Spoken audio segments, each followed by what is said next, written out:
Hi, I'm Joel Helfrich. I'm a visiting faculty member in Environmental Studies in the program here at Hobart William Smith Colleges. On behalf of Hobart William Smith Colleges and the Environmental Studies program, we are extremely fortunate to welcome Daniel Wildcat. He visited several classes, appeared on WXXI Radio in Rochester, and had approximately 8,000 people receive tweets regarding his visit. He visited with folks at Enacting, where he saw the Longhouse and the Iroquois White Corn Project. And he will be leading a campus workshop tomorrow regarding race and cultural diversity. We think that his visit has already been successful, and we are very appreciative and thankful that he's been able to join us. Wildcat's visit to Geneva and the Finger Lakes region is significant for a number of reasons, all of which point toward a desire and a need on the part of many faculty, students, and staff to have Hobart and William Smith Colleges play an active role in the recruitment and retention of American Indian students to campus. The fact that courses in anthropology, environmental studies, and religious studies, among many others that focus on indigenous peoples, the fact that they have filled the semester is a good sign that we're doing something right in terms of educating students who are interested in American Indian history and culture, indigenous environmental knowledge and land struggles, and various ways of knowing. But some of us here at Hobart William Smith think that we could be doing a bit more. Recruitment is one step in helping to get Native American students to campus. Native peoples are by far one of the most challenging populations to get to come to the colleges. Jordan Printup, whom you will be introduced to in a minute, has traveled all over New York State and to each reservation within the state. Tuscarora, Allegheny, Cattaraugus, Onondaga, and so forth. And he has made those visits in many cases with little assistance.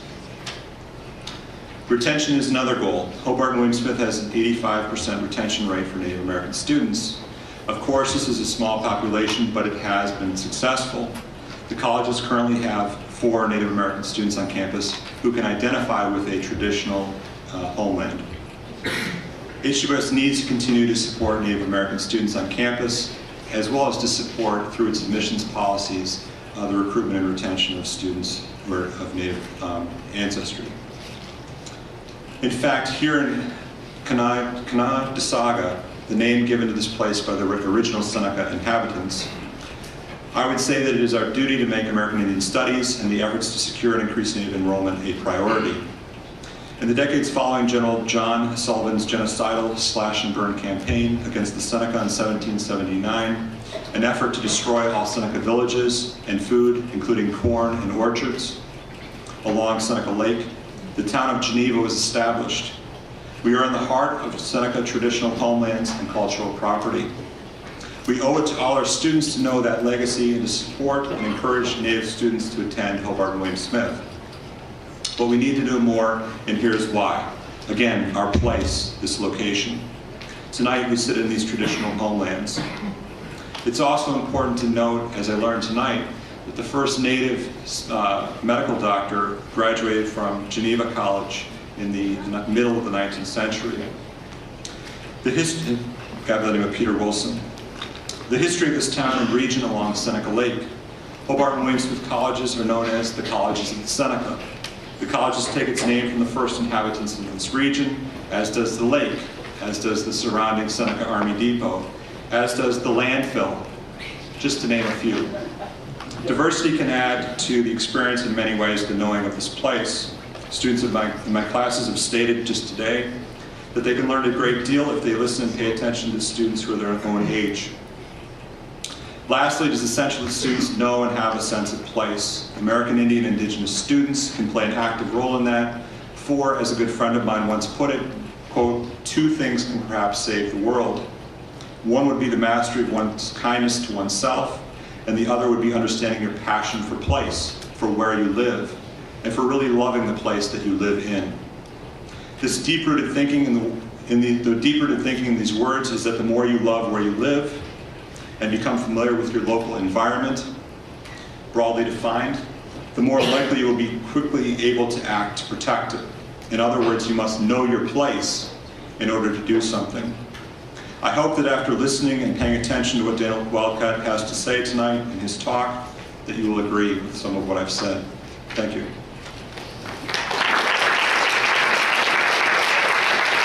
In addition to this crucial matter of increasing Native American presence and engaging more in Indigenous issues at HWS, we would like to emphasize the importance of including humanities and multicultural perspectives in our environment and sustainability-related programs, courses, clubs and organizations, and campus events.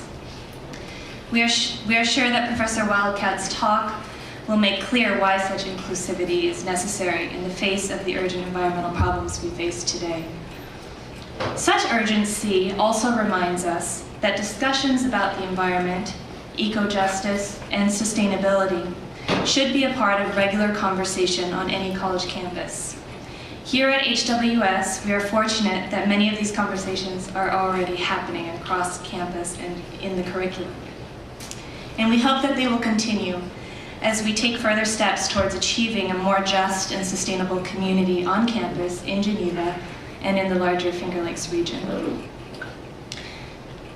I wanted to thank several groups and people and individuals without whom tonight's event wouldn't be possible. So first I would like to thank, there she is, our student assistant, Zoe, who worked so hard, and she was doing the bulk of behind-the-scenes work to make this event go as smoothly as possible. Thank you, Zoe. And thank you also to the Environmental Studies program, American Studies program, Anthropology and Religion Religious Studies departments, the Race and Racism Coalition, Alejandra Molina and the Intercultural Affairs Center, Chaplain Leslie Adams, as well as Lisa Kleckner and the Finger Lakes Institute for all of their generous support. We are also grateful for funding from the Division of Student Affairs and the Melvin Hill Visiting Professorship Endowment from the Provost's Office, which made this week of events with Dr. Wildcat possible. Thank you.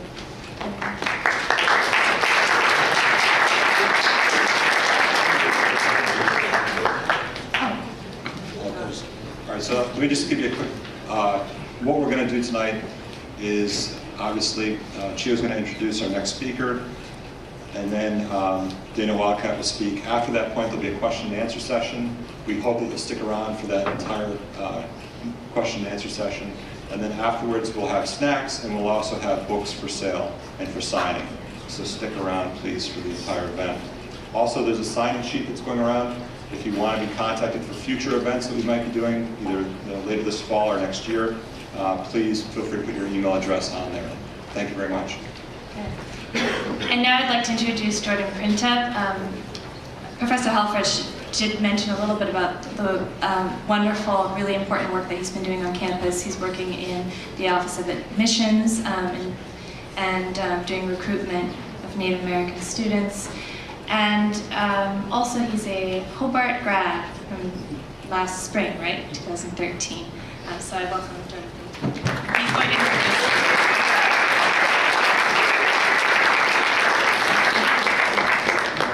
Good evening, good evening.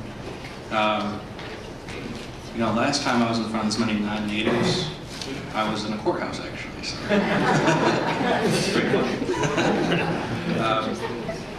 Well, my name is Jordan Printup. I'm from the Muscogee Nation. It's located north of Buffalo, New York, for those familiar with the area. My job on campus is to recruit more natives, increase retention rate, and exposure to colleges itself. But this event's not about me, it's about Professor Wildcat tonight, who I had dinner with on Sunday. It was incredible, man. It was really great just to sit down with another native and hear some old war stories that way. He's a member of the Creek Nation out in the Midwest there. He's taught at Haskell Indian University for 25 years, something like that. Closer to 30. Yeah, 30. He's also completed a fellowship of visiting professor at Dartmouth University in 2013. So he's been up in this area, so he knows the cold.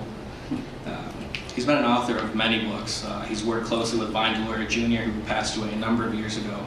But he was one of the leading advocates for Native American rights, philosophy, research, environmental advocacy. Great man, so you learned a lot from him, and you can really tell through his writings. He wrote a book called Power and Place, Indian Education in America with Vine Deloria. So to kind of introduce him, we're past the point of where science, the facts that science has shown us, and now we have to move towards a culture revolution within our own communities to really address the global issues that we're facing. It's one thing to present big problems, say, here's the facts, boom, boom, boom. It's another thing to make a cultural material change within a community to say these are what we have to do in order for the planet to survive. It's a real crisis of conscience we're facing in today's world in terms of global policies and environmental activism and everything like that. So without further ado, I'd like to introduce Daniel Wildcat, professor at Haskell Indian University.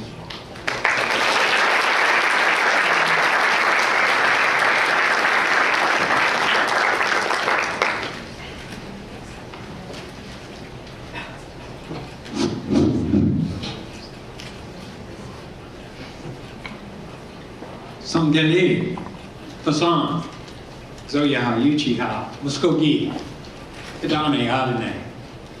How are you all doing tonight? That's sort of what I said. How are you? Good evening. I am Zoya Yuchi, member of the Muscogee or Creek Nation, Jordan pointed out. And I want to just tell you how honored I've been to be on this campus and really in the heartland, the homeland that, hope I pronounce this right, Kannada Saga of the Seneca Nation, of the Seneca peoples. As my mentor, the late Vine Deloria Jr., formulated in the book we co-authored, Power and Place. He said, here's a shorthand to think about. Power and place equals personality. I'll talk about that tonight as sort of an overarching theme. Power and place. He said power plus place equals personality. It really has been fantastic here to be at HWS. I've had a great week here. Incredible students, incredible faculty, and a beautiful campus. And I've got the best room on campus because I'm over here at the Harris Guest House overlooking Seneca Lake, where the geese have been absolutely awesome this week. Just by the thousands moving north. What a great gift. What a great gift. So, I'm going to begin my talk with a couple of disclaimers. And because I think it's really important for us to kind of, make sure we're all on the same page. I really appreciated that introduction. Because every once in a while I'll get someone who hasn't done their homework and they'll try to do something rather generic. And I was doing a presentation, I won't mention what institution, but I was doing a presentation and the person said, and now we're going to have Dr. Daniel Wildcat, the leading expert on American Indians. And I thought, oh my God. There is no such thing.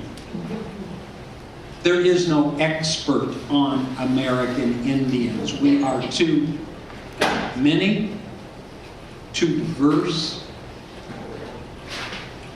to be easily summed up. Had an editor one time call me and said, I want you to write an article on American Indian religion. I said, which one? Pueblo, Dene, Zoya. I don't know much about those. And it was difficult, to sort of have a conversation. So what I've arrived at is the following. This is a story that comes from the Nisga'a people. So this is the first disclaimer. One, I'm not an expert on American Indians. And if anyone ever introduces themselves as such, please just get up and leave. Okay? So So first disclaimer, the Nisga'a have a story about going to their provincial courts to have a Land Settlement Claims Act in the 1980s. This is the way I heard it. And the story goes something like this: a tribal council met, and I'm speaking about as fast as a Yuchi will ever speak, I guarantee you. I'm speeding this up. Because we've got just a little time tonight. So the tribal council meets. The tribal chairman says, well, we're getting ready to go to provincial courts. This is going to be one of the most important hearings we're going to have on the settlement of our Land Claims Act. And he says, and we've hired an attorney, Jean-Luc Jones, from someone from the University of Toronto or Montreal. And everyone goes like, well, who's this guy? We don't know this guy. And he goes, well, you know, this guy is an expert attorney on everything Indian law, and he has secured an expert witness for us. And he names another name no one knows, no one recognizes. And they say, well, we don't know this guy either. Who is this guy? And then the lawyer said, well, you know, he's an expert on the Nisga'a people. In fact, when he worked on his master's degree, he spent 3 weeks on the reservation. And they go like, oh, no, he's not an expert. No way. And they said, no, this isn't going to work. The tribal council told the chairman, no, this isn't going to work. And the attorney's saying, wait a second, this is an important hearing. We need an expert witness. Who will your expert witness be? They said, well, we have a man who's lived his whole life from the top of the Canadian Rockies, the headwaters of our rivers, to the coastal estuaries. Literally his whole life. Here, raised by his grandparents. He knows how we hunted, where we hunted. He knows where we fished, how we fished. He is our expert witness. And the attorney says, well, okay, I'm advising against it. And they said, no, we want him to testify about the use of the land. And the story, to kind of speed it up, the day of the hearing comes and the judge says, hey, bailiff, call the next witness. And he calls this little old man's name. This little old man gets up from the back and starts walking up towards the front. The judge says, bailiff, would you ask this gentleman to approach the bench? And he's worried because he wants to know, one, does this man understand English? Does he need a translator? All of this. And so he says, sir, do you know why you're here? The little man said, no, I know why I'm here. He says, do you need a translator? He said, no, I don't need a translator. He said, and so you understand what these proceedings are about? He says, I understand what these proceedings are about. He says, bailiff, swear the witness in. So, raises his right hand. Do you solemnly swear to tell the whole truth, nothing but the truth, so help you God? And the man sits there for a second, very humble little man, and he looks at the bailiff and says, no. And the judge is going, wait a second here, something's wrong. He says, sir, are you sure you don't need a translator? You understood what the question that was asked? I understood what you asked. And he said, okay, bailiff, I don't know what happened. Let's try this again. Swear the witness in. So again, do you solemnly swear to tell the whole truth, nothing but the truth, so help you God? This time the old man thought about it again, and the elder looked at the judge and says, no. And the judge is exasperated. He says, sir, all we're asking you to do is to tell the truth. And he says, no, that isn't what you asked me to do. You asked me to tell the whole truth. And I can't tell you the whole truth. I can only tell you what I know. Very incredible insight into the kind of humility that is a signature of indigenous ways of knowing, the construction of our knowledge systems, and even the way we think about reality. So I've liberated my own self from academic constraints recently. I no longer worry about being absolutely right. Instead, I'm just going to speak honestly. And that's liberating. I'm just going to speak honestly. Because I can honestly be wrong. And most often my Hawaiian native friend Murtana would say, and you're honestly wrong a lot, Dan.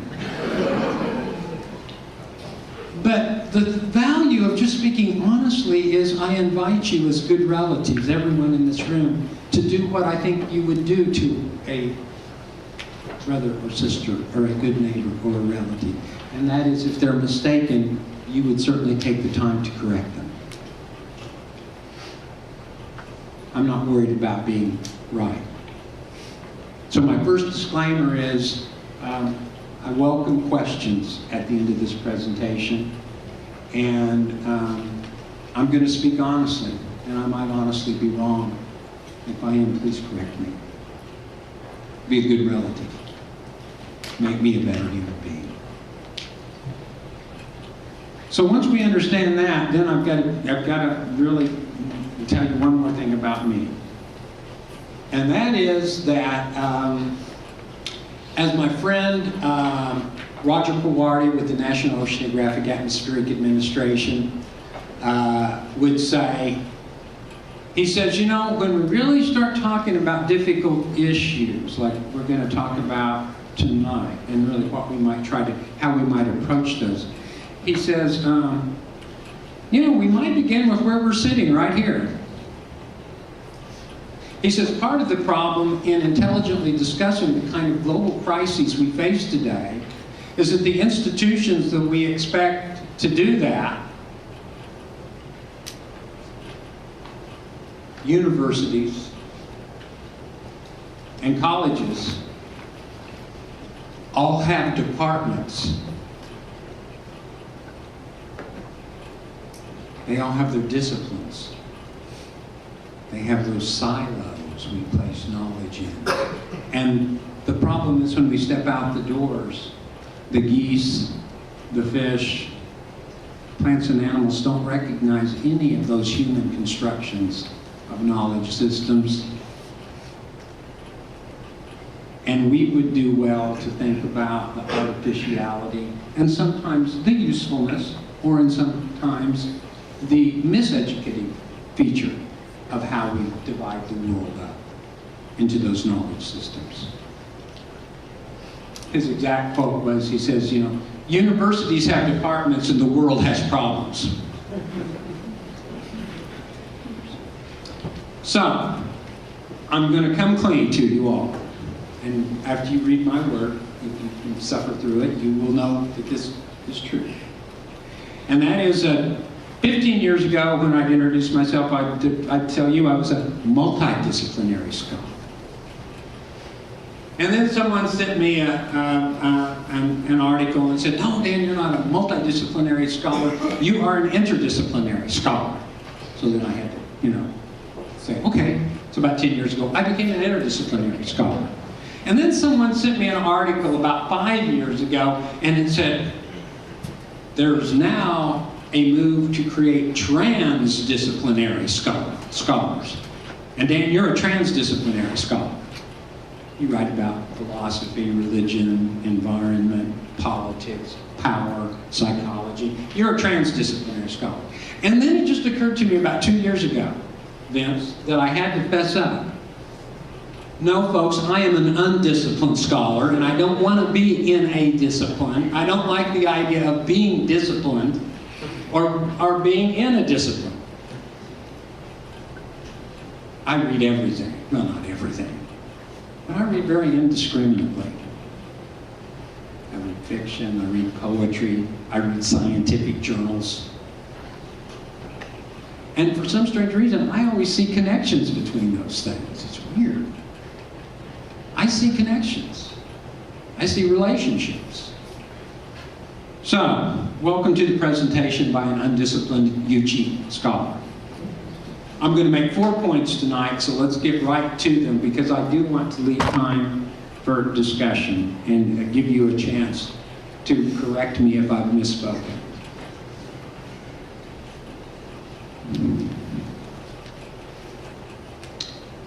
The challenge of being at an institution like Haskell Indian Nations University is we have a 130-year history. We started in the bad days of the old boarding schools when the motto of Richard Henry Pratt, the architect of the off-reservation boarding schools was kill the Indian to save the man. That was the goal. At the end of the 19th century, the solution to the Indian problem was going to be a cultural assimilation, which meant a cultural genocide for Native people. Take their language away from them, take their traditions, take their customs, take their habits, take their ways of living away from them. And as he said in his speech in 1918, I believe it was 93, to a group of educators and social reformers in Denver, Colorado, he says, in Indian education, I am a Baptist. I believe the greatest gift we can give the Indian boy or child is to take that child and for 7, 8, 9, 10 years, we will thoroughly, here's the Baptist metaphor, we will thoroughly soak that child.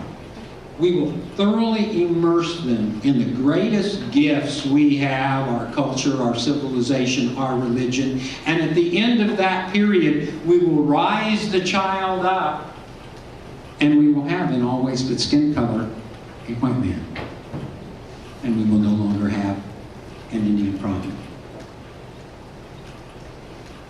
I don't think Richard Henry Pratt would be very pleased with the curriculum at Haskell Indian Nations University today, where we're teaching indigenous languages, indigenous philosophy, indigenous histories, and where we're really trying to create an indigenous education institution based on our own notions of epistemology, of ontology, of methodologies, of assessment, of pedagogy.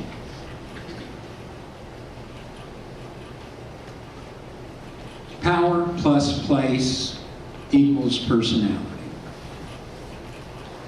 Haskell has all of these incredibly diverse people, and yet I am going to make some generalizations. They're just that, they're generalizations. I'm not claiming these to be universal truths by any way, shape, or form. But one of the things that I found out at Haskell, after meeting so many people from different places, Passamaquoddy and Pequot from Maine, Seneca, Onondaga, Mohawk from New York State, Anishinaabe, Chippewa from the Great Lakes, Northern Plains, Northwest Coast, you name it. Haskell's had a long history. We've always been a national institution. And since the early 1960s, we've had a tremendous amount of Alaska Natives come down there.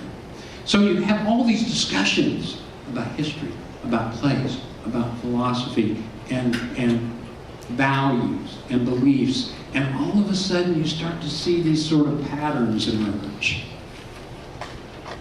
And I'm going to suggest there are some, if you will, some sort of general principles that seem to be widely recognized by indigenous peoples. What's important to acknowledge is the way they express those principles is unique to their peoples. The Seneca will not express their relationship to creation like the Duwamish, Suquamish of the Northwest Coast, primarily because they don't have whales up here.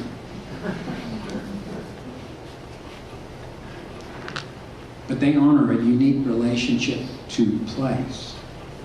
Point 1, exercising indigenuity. We need to apply technologies. We need to apply new ways of thinking about the institutions we move through daily. And the best way to do that is to disabuse ourselves of the most miseducated dichotomy in the Western tradition, the modern dichotomy. And that modern dichotomy is the nature, the culture dichotomy. Where did we get the idea that culture existed independent of the natural world?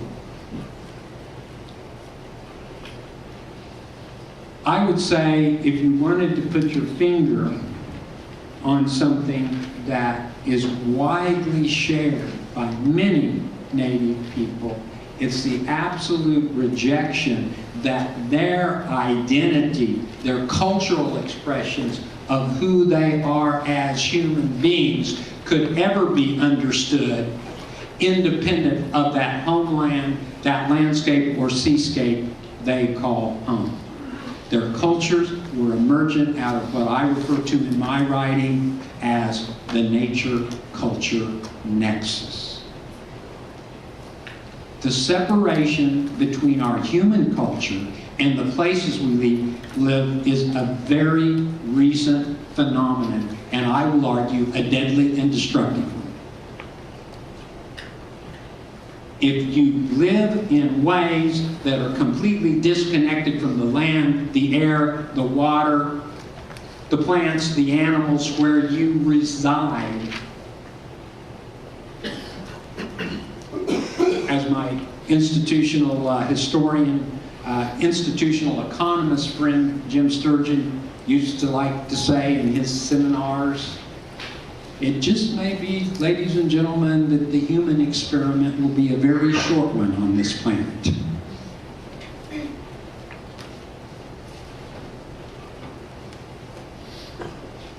The value we have of looking for solutions and applications of technology in places that we live is that it addresses some of the most fundamental issues we face today.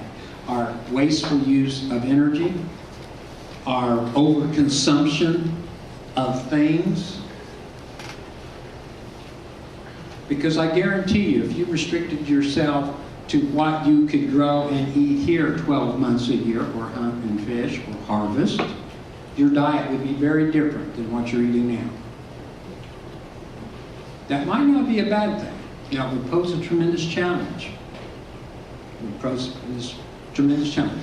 The nature-culture nexus. What we can learn from tribal people is that the reason their cultures are so incredibly diverse is their cultures were emergent out of these long-standing, hundreds of thousands of years interactions they had with that place where they emerged, where they became a people. And that's the way indigenous people in their worldviews understand culture. It is inseparable from the land.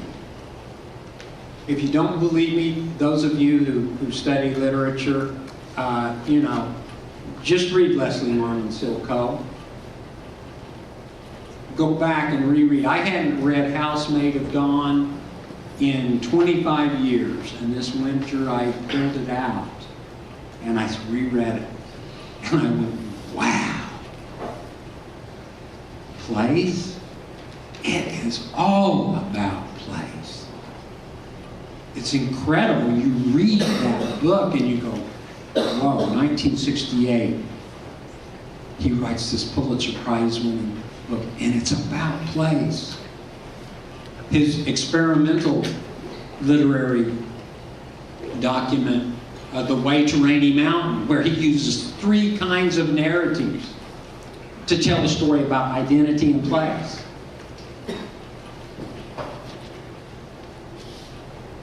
Point 1. We live in a nature-culture nexus. We cannot be fully developed and competent human beings unless we start reconnecting ourselves to our other than human relatives on this planet. That's not romanticism, that's modern ecology and a good part of evolutionary theory. We are all related. We are all connected. But we're not all the same. That's the beauty. That's the beauty. We have to very seriously reconnect the crisis we have with the declining biological diversity of the planet with the fact that as we degrade the biological diversity and reduce the integrity of ecosystems on the planet, we are directly attacking the ability to express ourselves uniquely connected to those places. The nature-culture nexus. That would be a good start, a way to start thinking about how to exercise indigenous ingenuity, which my student Curtis Kakaba wrote me an essay where he said, I think what we've been talking about is indigenuity.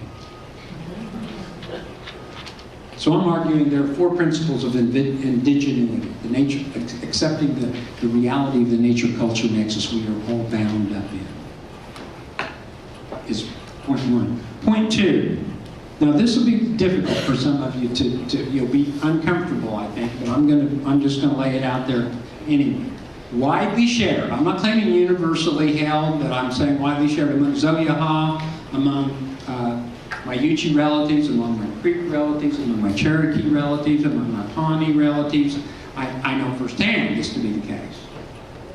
In our languages, we had no word for resources because we denominated the plants and animals in our language as relatives. There's a great advantage to that. Resources for whom?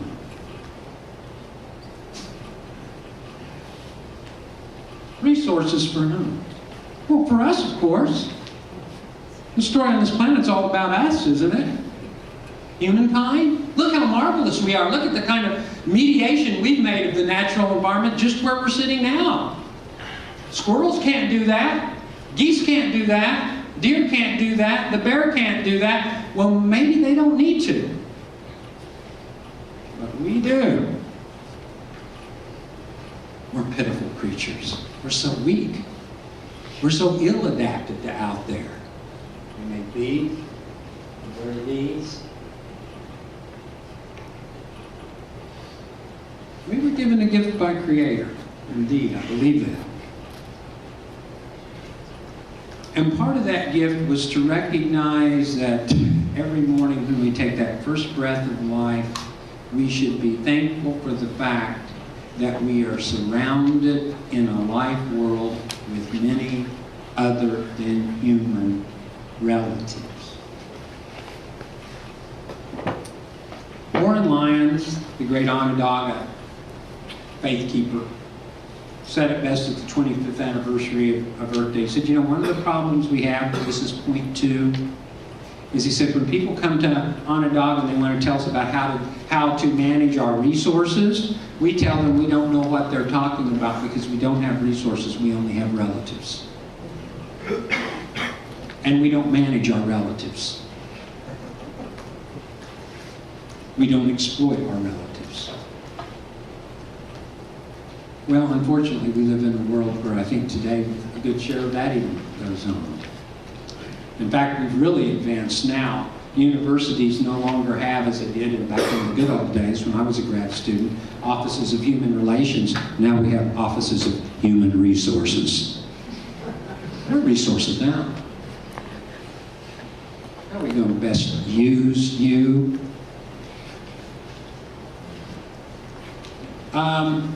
I don't think there's anything romantic about that proposition.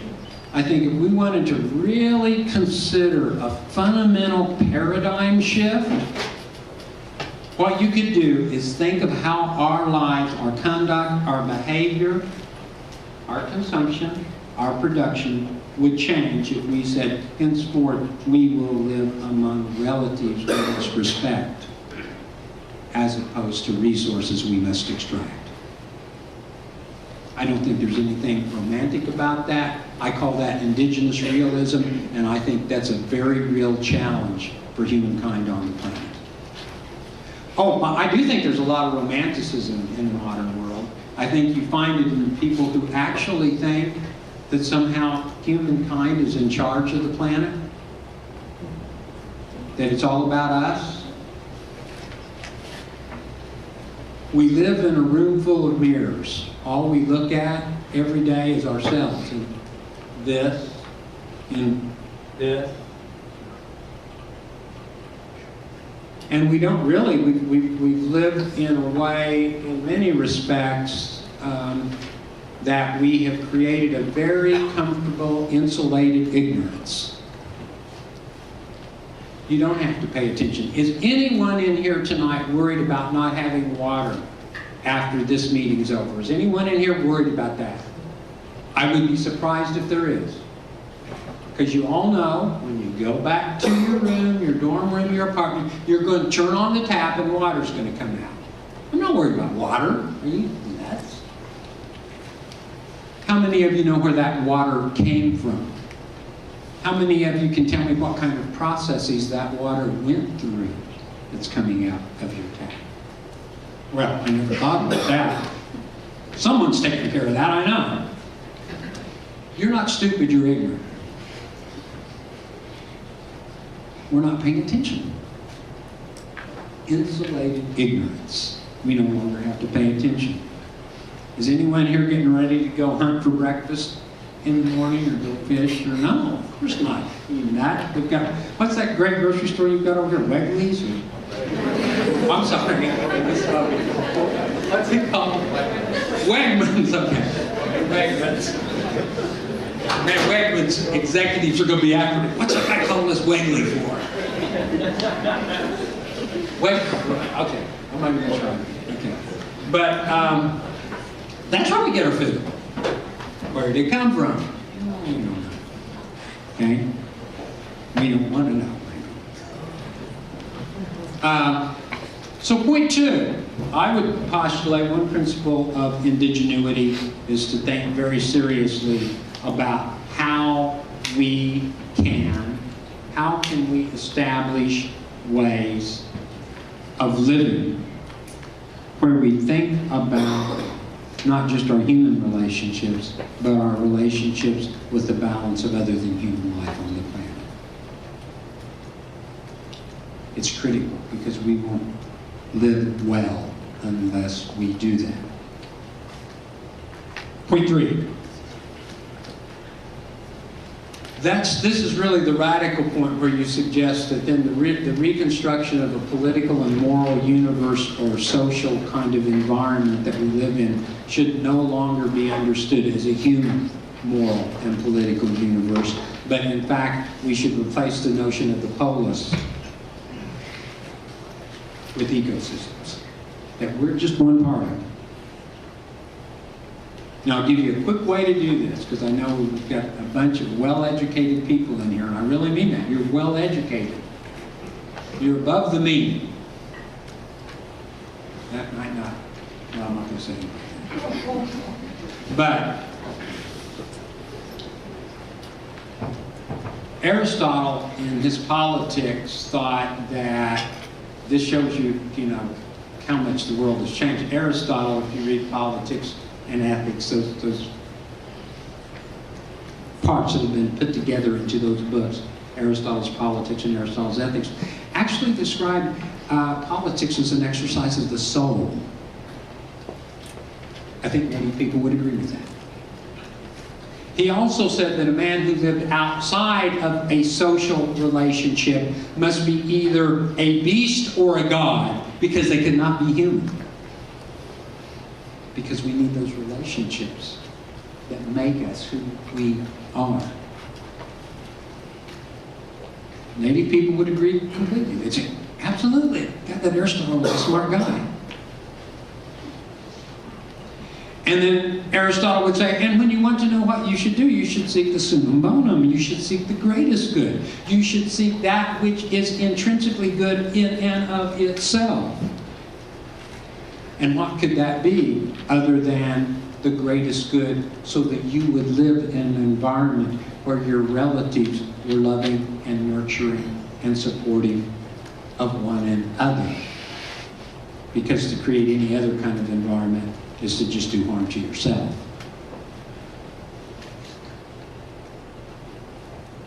And people would say, well, that logic sounds good, but I think Aristotle keeps talking about humans.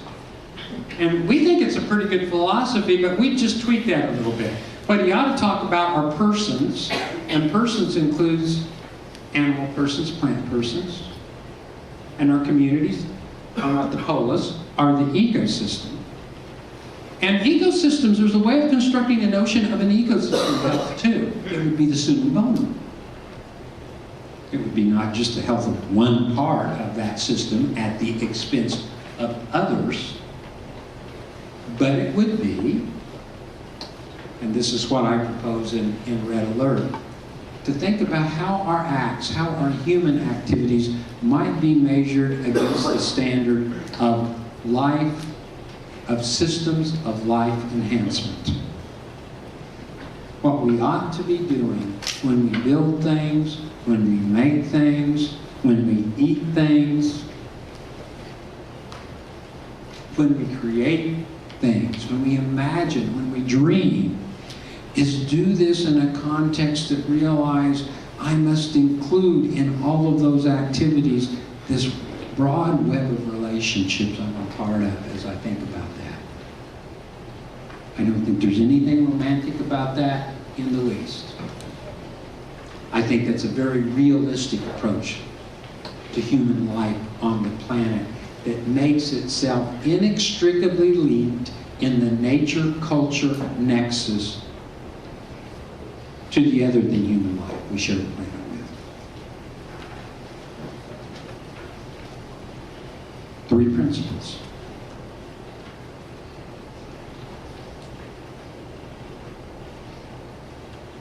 I may cheat. This may be 5. I have variations on different themes. And you start thinking about these. Let's go to point 4. So we start thinking now about these ecosystems. And I think the thing that we have to do is in the political institutions that we live in, we've got to counterbalance this preoccupation we have. And again, I want to be very careful because people can they won't hear what I'm saying. You will have to look far and wide to find cultural traditions of peoples on the planet who don't have the highest reverence for individuality that you would find in native traditions. This notion that every person is unique is sort of like a gift, you know. It would be odd to think otherwise.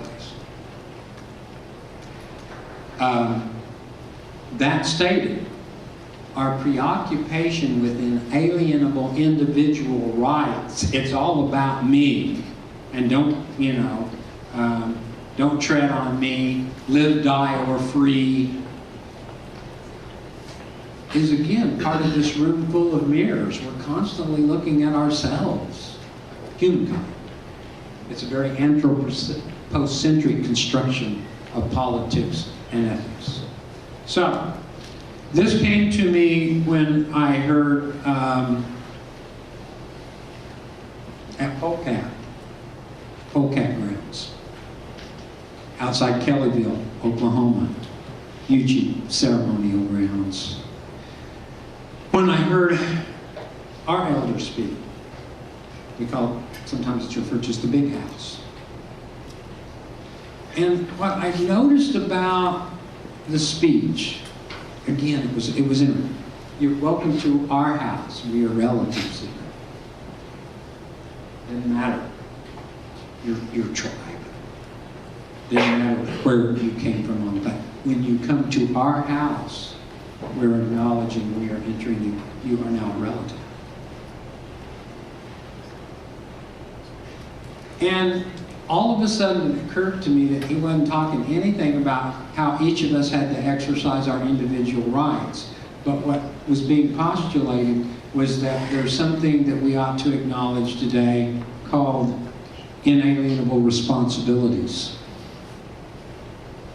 So I would argue that what we need to do today is think of creating political institutions where we acknowledge that humankind has inalienable responsibilities that are every bit as important as inalienable individual rights. Move from resources to relatives, move from rights, and again, move not the right word, but counterbalance this fixation on individual rights, human rights, with responsibilities. Again, I think it's a very practical approach to solving the kinds of questions we have.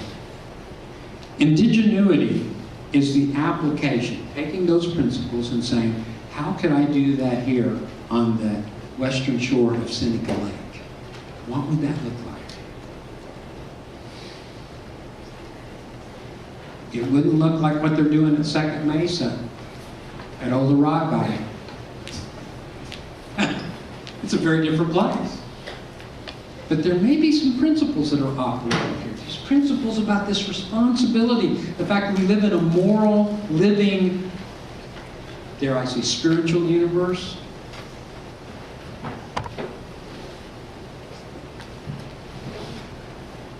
I think that the challenge we have today, when we look at the scale of all the issues we're facing, think of all the issues we're facing on the planet. People are trying to figure out, gee, I can't even wrap my mind around them. Well, you don't. You don't necessarily need to wrap your mind around all of it. If you start to reframe this gaze so that as we look at the world, we are no longer looking just at mirrors of ourselves, but start to pay attention to the life around us. I think we can exercise some good practices of biomimicry in terms of the houses we live in terms of the kinds of social organizations we create, in terms of the kinds of diets that we have.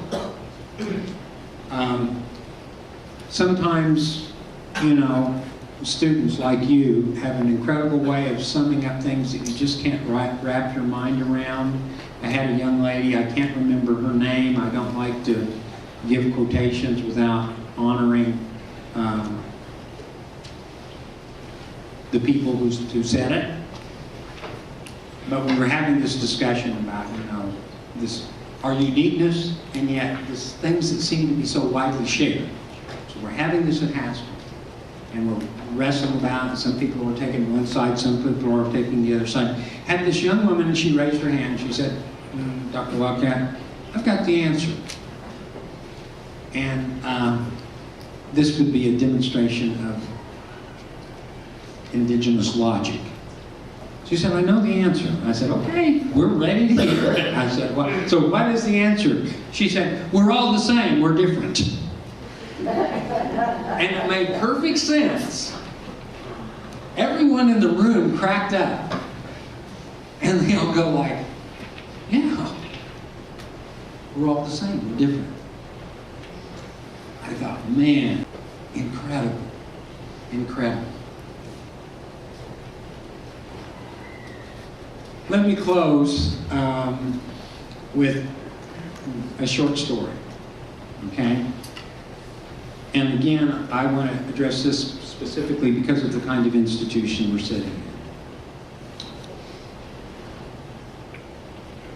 How do we start to figure out ways to break out of these silos, out of these disciplines that sometimes hold us back from seeing the relationships, the connections that exist? One thing is you're going to have to be very competent at transforming or translating very, very technical knowledge into ordinary language. So I want to tell you a story. Alfonso Ortiz told this story to a group of us at UC Berkeley at a great seminar that was conducted for 6 weeks in the summer of 1987. He said, when I went to the University of Chicago, I was so proud. I was the first Tewa Pueblo to ever go to the University of Chicago, and I was admitted to the most distinguished, at that time in the 50s, anthropological department, one of the most distinguished anthropological departments in North America. Structural functionalism, you know, was alive and well. Claude Levi-Strauss, you name it. He comes back home, his first year of graduate school, and he says, I come home for the solstice ceremonies or winter ceremonies. He says, my grandmother says, come over here, grandson. This is all in Tewa. Tell me what you've learned. And he goes, Grandma, I can't tell you what I've learned. I'm learning these incredible ideas, these concepts. And she says, tell me what you've learned. I want to know what you've learned. He said he struggled mightily, and it took him, an hour and a half, 2 hours. And he said he finally made a translation into Tewa of what he had learned. And he said, his grandma gave him a hug and said, that's good, go back. Get more knowledge. Second year he comes home. Winter ceremonies. Grandson, tell me what you've learned. Grandma, I'm sorry, man, I've been reading French, I've been reading German. I can't tell you, Radcliffe Brown, Levi Strauss, I can't, there aren't words in Tewa. She said, if it's good knowledge, you can translate it. Tell me what you've learned. He said, it took me all afternoon. And I tell you, I told her, I made translations into Tewa of what I learned. You guys can probably imagine where this is going. The third year, he goes home, graduate school, and this time when she says, grandson, you've got to tell me what you've learned, he says, Grandma, I can't. He says, there weren't enough hours in the day. I didn't know how to put what I've learned into Tewa. And you can take this story a couple of different ways. Maybe it's ethnocentrism, maybe it's a message about utility. But what she told her grandson when he refused, and he told her, Grandma, I can't tell you what. I know. And she said, son, it's time for you to come home.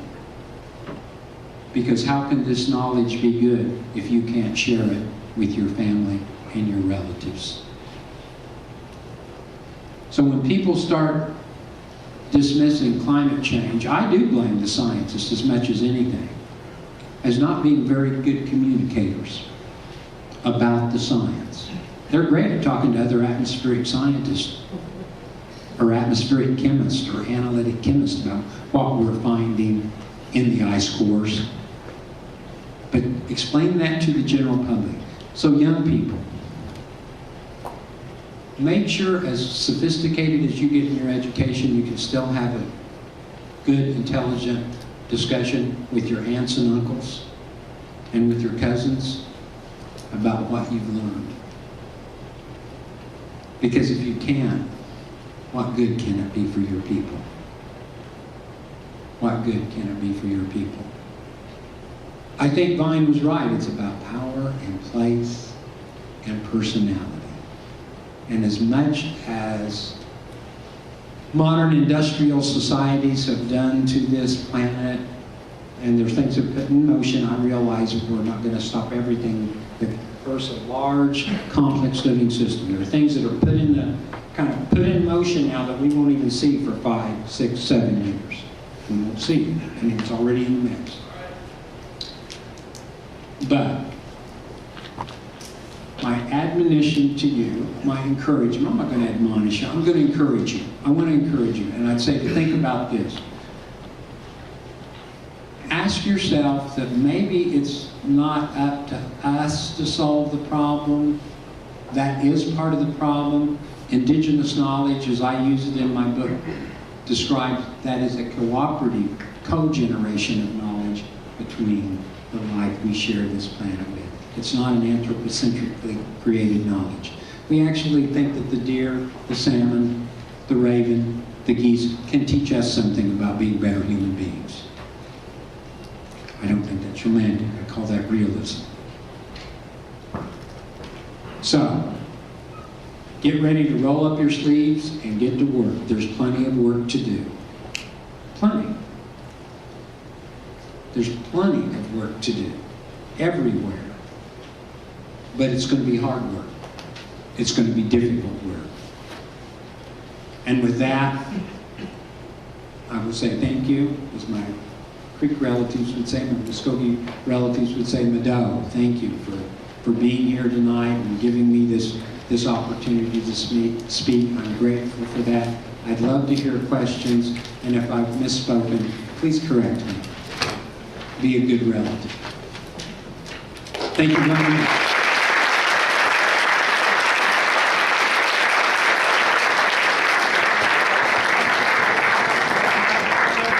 Yeah, we're good. So, We'll let people exit, people get out of here. Those of you that want to ask questions, can you even move up? thank you, Sheila. Let's go.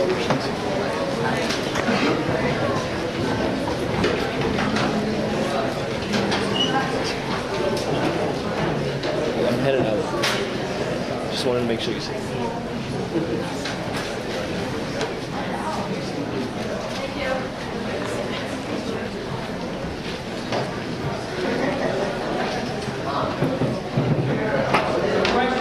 All right, yeah, let's take some. Yeah. Hi, I'm Ben. So you said humankind is in charge of the planet. Like you said that as like a romantic idea, and that maybe that's part of the problem. But at the same time, you have to agree that we are in charge of life's enhancement. You'd agree with that, right? Mm-hmm. Mm-hmm. So no, well, we aren't in charge. I mean, right. We're going to enact systems of life enhancement, but we can only do that if we cooperatively work with the other life. In other words, we've got to start paying attention to them so they can tell us what to do. And I would agree. All right, that's all. Okay. But no, I mean, you're raising a good point. It's complicated. I mean, so it's just like I said, the time limit. So, you know, there's no more hubris sounding title in the whole world than saving the planet with indigenous knowledge. Oh, wow, you're going to do that? That's not hubris-ridden?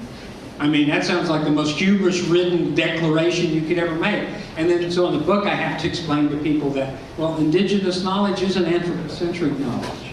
It's knowledge that is a result of collaboration and cooperation with this other life we share the planet with. That if we pay attention, they can teach us things about how to be better human beings. Yeah. Great question. Thank you. Thank you, Ben. Other questions? Comments? Okay. We got one on this side. How does human evolution Yes. factor into your speech?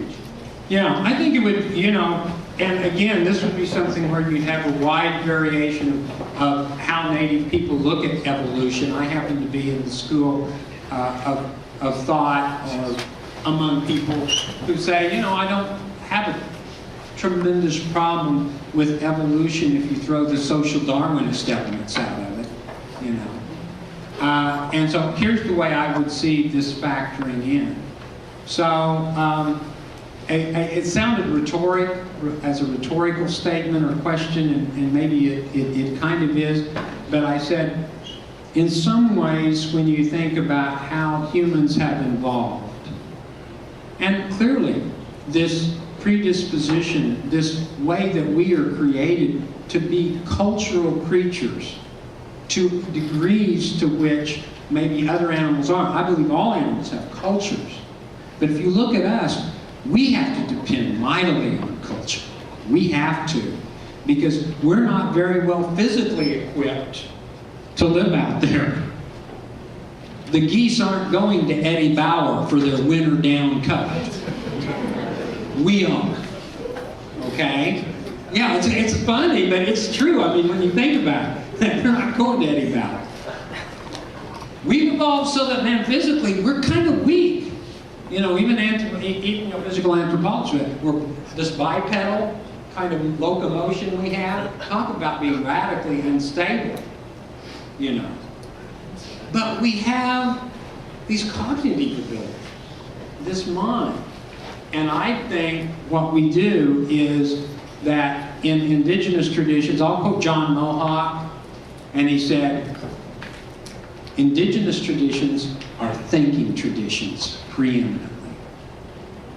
We've got some difficult things we have to put our minds together. And what we need to do is to create as many forums as we can where we can put people who think very differently than ourselves together so we can dig through some of these problems. Because none of us know it all. None of us know it all. And I think evolution plays into it significantly. It tells us if we're going to survive, we better think, and maybe we better start thinking a little differently than we've done thus far, because we don't seem to be doing a really good job right now as humankind in taking care of our homes. So the butterfly, or the caterpillar and the butterfly, would be the ultimate example. Yeah, absolutely. Yeah, thank you. That's a real good example.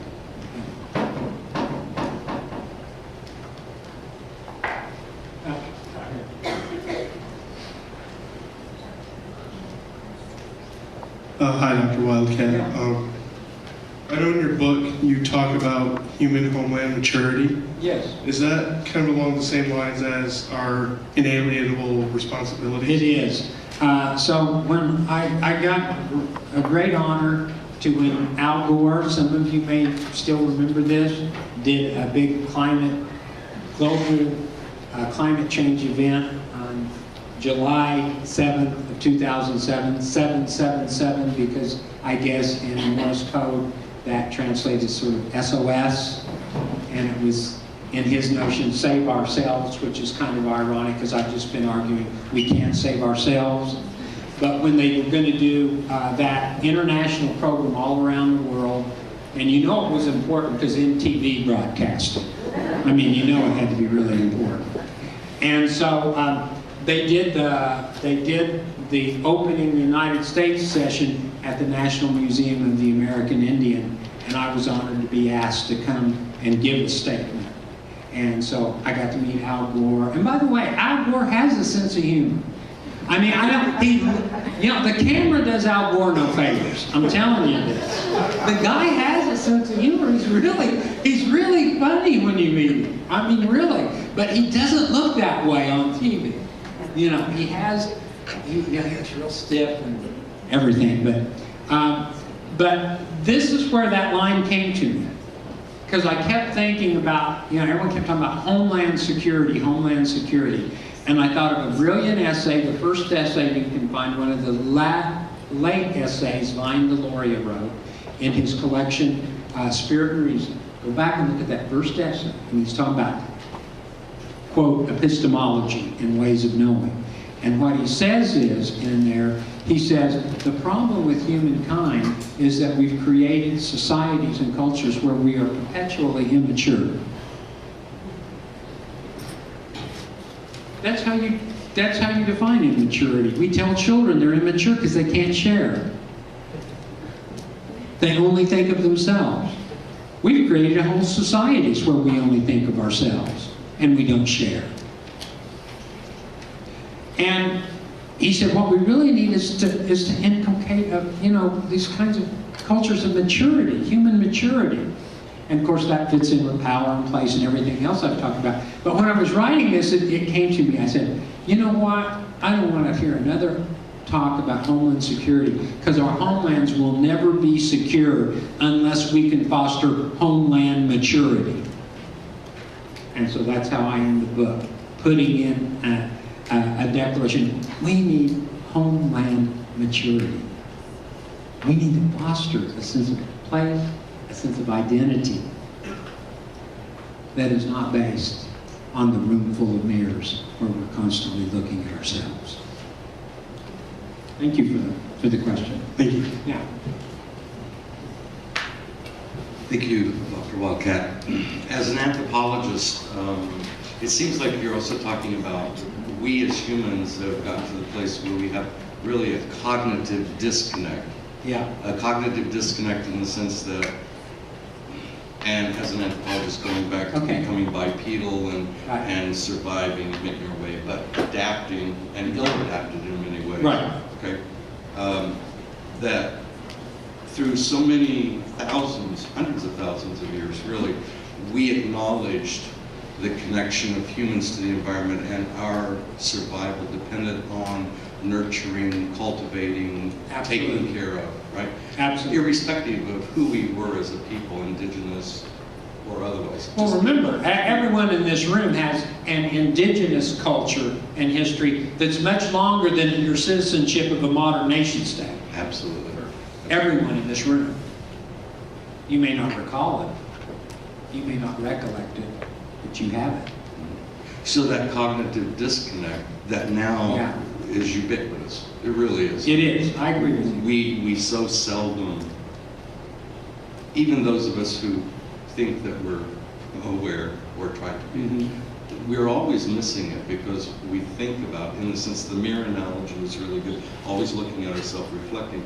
I tell my students that in order to understand other cultural beings and the way they choose to have a worldview, interact in the world, is a product of their environment. I mean, to talk about an anthropologist, Julian Stewart, ecological. we have become so insular, from my perspective, that we now are blinded to, or the reality is obfuscated because of the way we consume, the way we think we can manipulate, control, exploit.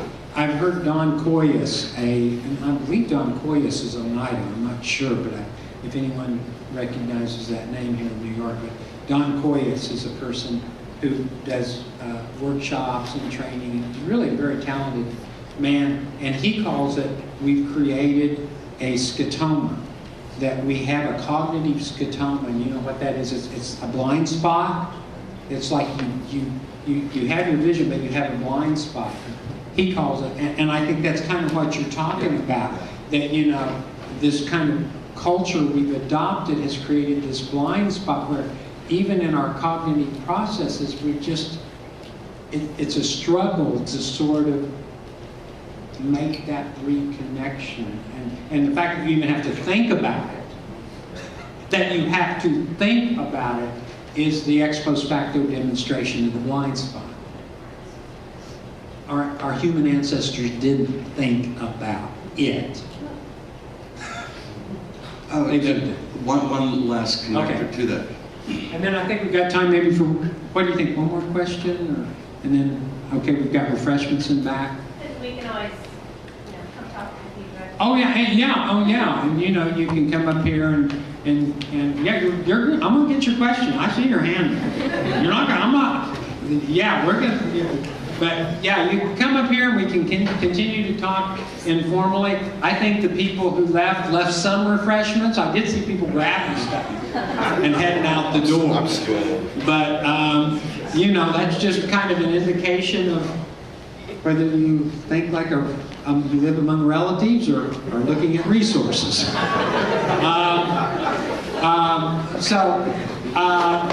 I think, yeah, let's continue this discussion. I'd love to. I mean, that's what this is all about. Okay, so a final question. Oh no, you wanted one more comment and then a question. Just the last thing. I noticed, and I think all of you who are not just in academia, whatever. Right.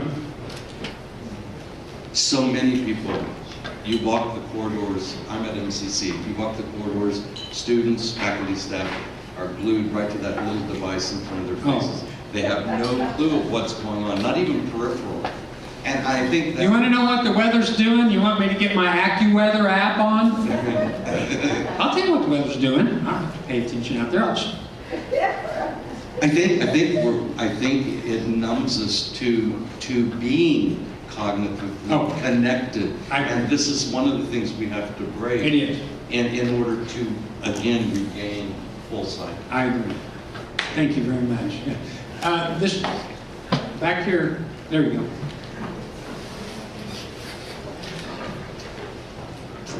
Hi, it kind of goes along with what he's saying. Sorry. Okay. How can language affect the way we interact with nature? Because when you look at language, sometimes we can alienate ourselves from nature, but also get back to nature through language. So how can we use language to get us back, to build back our relationship with nature in order to understand it, to reconstruct our consciousness?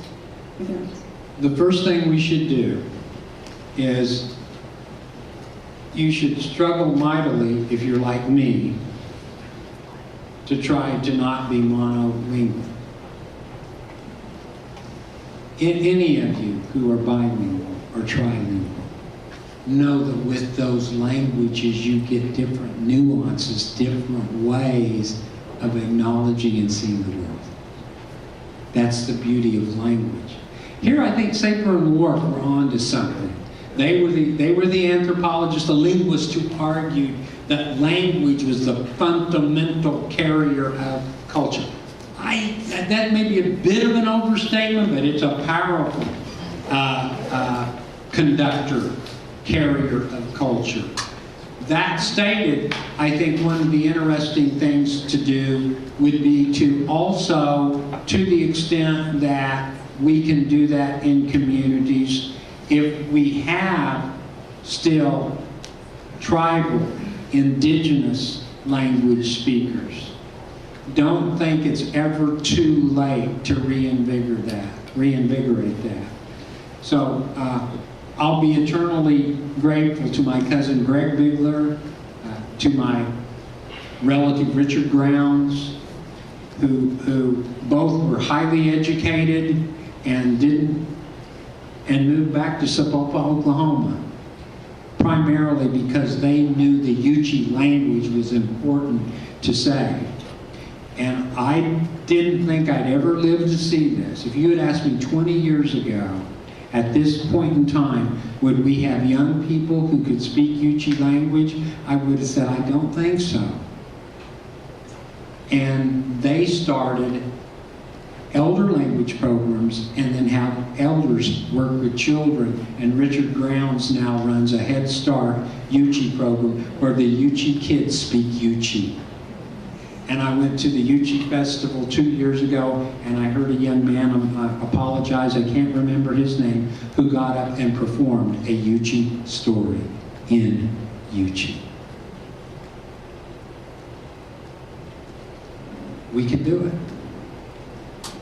It's important. Thank you for that question. Language is so important. And languages are living too. We need to make some new words. You know, let's make up some new words to capture maybe things we're recollecting that our ancestors knew, but that scotoma has allowed us to lose. But as we see it, let's come up with some new words. So E.O. Wilson likes biophilia. Okay, I can live with that. You know, he'd call a lot of what I talk about. Wildcat's talking about biophilia. You know. Yeah, that's I like that. Consilience, that's an old word, but he reinvigorated it, you know. But I'm going to stick with homeland maturity for the time being and indigenuity. So I want you all to become advocates for homeland maturity and find ways to exercise indigenous ingenuity. Find what works where you live that will benefit your people and enhance the powers of that place so that we can maintain a beautiful cultural diversity on this planet that corresponds with the biological diversity of the planet. Thank you very much. Let's have some refreshments. Thank